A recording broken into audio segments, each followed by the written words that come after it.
Now we are in the zone. We are both smoking cigars. Mr. Rajan is in the zone. So while you're in the zone, I would ask you something which is not even prepared and not even written. I have no idea what you're talking about because I don't know the topic. You told me that I will not tell you the topic. So what were the three main traumas in your life that shaped your life to where it is now? Three main traumas in my life. You see, when you're faced with those traumas, it has a life journey altering effect on your life. Your destiny is basically forged and formed from those traumas, and you are basically a human being which is a product of your circumstances. So what were the three major circumstances or three life altering traumas? The mind is racing, is going into flashback now. The first trauma of my life was my childhood and my adolescence when I was growing up, as far as my relationship with my father was concerned. 8 to 12 years? Anyway, 8 to 12, 14, 13, 14, that's the time when you're living under the fear of your parents, especially the father, because of the control that he had and everything. So that was very traumatic for me while growing up because like I said before, my growing up years were, I had two fathers and two mothers. And my real father and mother, though being my biological parents, had a very different lifestyle because earlier, as in my book, you must have seen that they had a very active social life. Parties and, races and movies and Bollywood and everything. That they had very little time for both of us, both the siblings. And the bringing up years, my growing years, were basically taken care of by other father, my Tayaji, whom we called Mr. Bhalla, and his wife, whom we called Bhabiji. It was Tayaji and Bhabiji who really nurtured us, and Bhabiji took care of my needs in terms of food and eating, sleeping, studying, and everything else like a mother does, and talking to me. And Tayaji took care of my other needs when I needed to talk to somebody. He was very attentive, listening to me, asking me questions, talking to him. I was very free with him. So those were the growing years, and that time I could see that I couldn't get along that much. Though my mother was very nice, she was very attentive, but she was busy because of her printing press. She had her own business, and then taking care of my father and his needs of an active social life. So she was like torn between taking care of the children to the extent of keeping her husband happy in everywhere he went to be with him. I don't blame her for that because obviously the first choice is taking care of the husband and his activities, where he is inclined to, whether it was parties or races or going to clubs or whatever. So that left very little time for us. So we grew up in that situation. The trauma with me was that not only that, if it had been left at that, maybe it would have been different. But the trauma was the attitude and the behavior which I had a relationship with my father was very traumatic because every time he questioned me or came to me, wasn't a question, it was a shout or an anger or a very rhetoric question of you're not going to do this, you're not going to do that, you're not going to drink, are you smoking, are you going out with girls, are you doing that? And then my sports which I was doing on the side without his knowledge. And then anything that happened, it wasn't resulting into an argument or a sitting down and talking to like a father and son explaining, but it ended up being either thrashed or beaten or whatever it was. So it was a very violent, traumatic relationship which reached its head when finally there was a showdown with him, which happened, which I don't want to describe because it's not describable. But that showdown which happened where you crack, at some point of time that fear has to go and you have so much pent up energy and you have so much emotions that it actually converts into a backlash. Yeah. And that backlash you can never take back in your life. That is what, and when that break happened, that last straw, the That broke the camel's back. When that happened, the fear disappeared. There was no more fear. And no more respect as well. And no more respect, no more fear, and he said, I give a damn. And that's a very, and very I am going to now dangerous do position. everything that he told me not to do. And that was the turning point of my life. That was a traumatic situation which happened later on for me for the better. Because I actually learned to stand up on my feet and take my own decisions.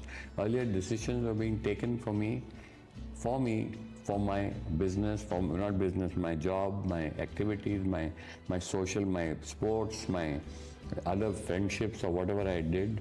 It was predetermined out of fear. This fear turned into absolute rebel. I became a rebel. I became the black sheep of the family.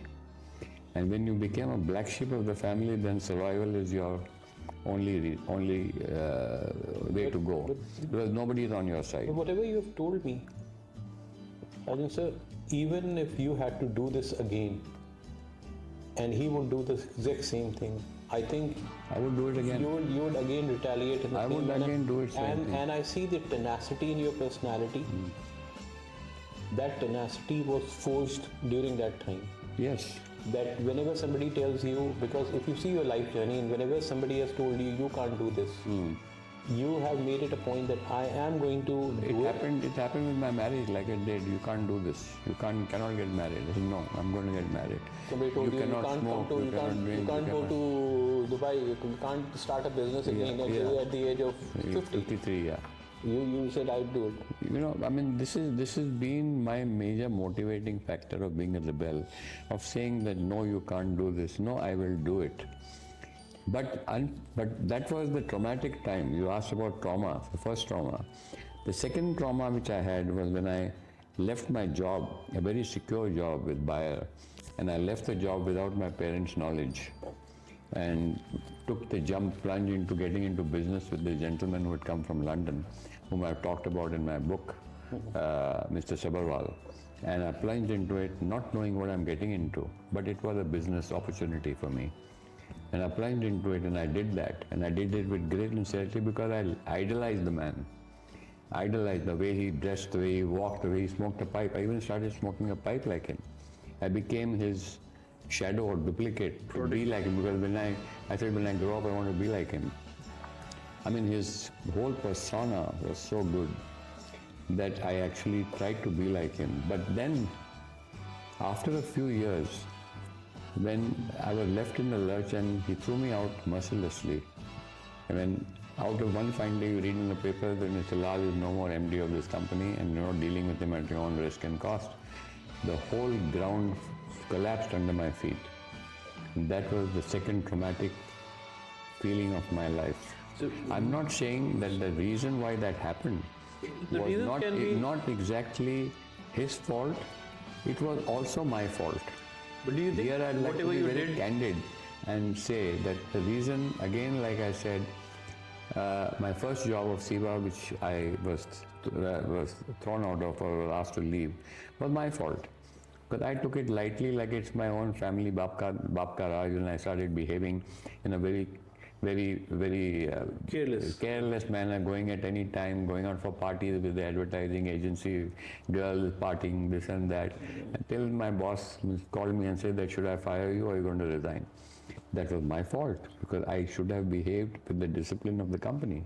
Again my fault. And I went and blamed it and said, Bhaiya, I'm being thrown out, to my uncle who was the governor of Goa that time. But my fault. Same thing happened with Mr. Sabharwal. The reason why this happened eventually was over a period of years when I was in Delhi, I didn't behave well. but can On a I- personal level, but I didn't behave well. Can I ask you something? If this gentleman was your mentor, like you are to so many people, isn't it at times the job of the mentor to reach out to you and talk to you about it. talk to you about it and That- correct that- your course during That somehow didn't happen. So that means he was not. You idolized him, but he was not your mentor. Yeah, the reason of this, there were many reasons for this. One of the reason was that his purpose of hiring me was that I should marry his daughter. when that purpose got defeated when I married my wife, that interest or that anxiety or that anxiousness to have me and promote me in business was lost. Then it was also my behavior which was not very disciplined. At that time, again, it comes to women, was not very good and pleasant. During that tenure I was in Delhi, it was not called for, but I had it, I did it. All these things put together, then his son coming in and wanting to be learned or taught how to do it was there. And then when his son got trained and took over, I became redundant, and one fine day he threw me out, and that was it. The result was it hit me like a rock. And that's the time when I said that now I have to start thinking seriously about what I'm, because I had closed all doors. My family side had not sided me at all, and when this happened, they said, we told you so. So can I ask you, is this the reason why now when people reach out to you for advice, you spare time, you make time, you make them sit Yes, down, that could you be make it. you make them understand and learn, because that you think is very important, and that is a deficiency that you saw in your so-called mentors at one point in time. Yes, that could be the reason, because there was no communication. When you sit down and want to fire somebody or throw out somebody, you call that person and talk to him and tell him, listen, these are your problems. We have tolerated it for this time, and I think it's time for you to leave, or are you going to mend your ways? Correct? That didn't happen. Because- it was done abruptly. because they then just cut the arm off. They did so that not the give cancer- you. They did not give you an opportunity to reflect on your, and that means Not at that. all. So, in my So this opinion, was, and but on the hindsight, now when you've grown older and you become you introspect, you realize that it was your fault. Also, that if you hadn't behaved the way I behaved, which I shouldn't have, I probably would have still been with him. But I did behave wrongly, considering whether it was my job with SIBA or my job with Mr. Sabharwal. They were absolutely, my behavior was not called for, because I kind of overlooked and took for granted a lot of things which I shouldn't have. I had to remain in my limits. I crossed my limits. So that also is on me. but I would still like to disagree with you here, because if I put my time and energy and efforts in training somebody and grooming that person and training that So person, that person who was there was not here. He was in London. no, you. No, that person who had brought me into the picture, the business, was not here. It was the business was all run by me, and then when his son was brought in, by him. He was always there. He came for a very short time and went back because he had his business in London. So he was not there to sit and talk to me, but he was a father figure to me whom I looked up to for everything. And he was also very attentive and and sat down and explained things. But do you think, that in a hindsight, now that I see you being mentoring a lot of people, including me, when we reach out to you, you make sure that you give us the due time and the day, and where we can sit with you. That's and we something can, I didn't get. because there was a deficiency and you now understand the importance of it, you try and impart Yes, it more to yes, people. So I absolutely. think in hindsight, it has helped a lot of people. I think so, including my sons, both my sons, where I can sit down now and talk to them as a friend, and then they open out to me and talk to me as a friend. And that is something which is so good. And my third trauma was, we talked of 3 traumas, I'm coming to that. My third trauma was, which I faced in my life, was with the passing away of my mentor and friend and guide, Mr. Sunil Dutt. When I heard the news about his passing away, I wasn't there, I was in Dubai. And I could not even attend his funeral. And that was a very big hit for me, and that's a loss for me which is irreparable, more than anything else, because I miss him even today. And had he been alive today, I think He would have been very proud of the book. he would have been very proud. He would have been, and I was so happy then when I released my book Imagine in him Bombay, if when he- Priya, his daughter came, Yeah. Priya Dutt came and spoke so emotionally and nicely. It was a very great feeling for me, and I really wish that his son Sanjay could have been there. And Mr. Shatrughan Sinha talked about it, that Sanjay should have come, at least because this book is dedicated to him. But anyway, that's his path. But these were the three traumas that changed my life entirely. And that's the time when he passed away that I said, now, how does Sunil Dutt get reborn? When I introspected, I said that what he has given me, I cannot just let it die with me. I have to share it and pass it on to people. And that is why I am what I am today. And what I do today, or somebody who wants to be heard or listened to or talked to or advised about, I will talk to. So these are the three phases of my life that I faced these traumas. The rest of the traumas were all there, but they were more of trembles and minor earthquakes of small magnitude. Thank you for sharing with us, sir. Thank you.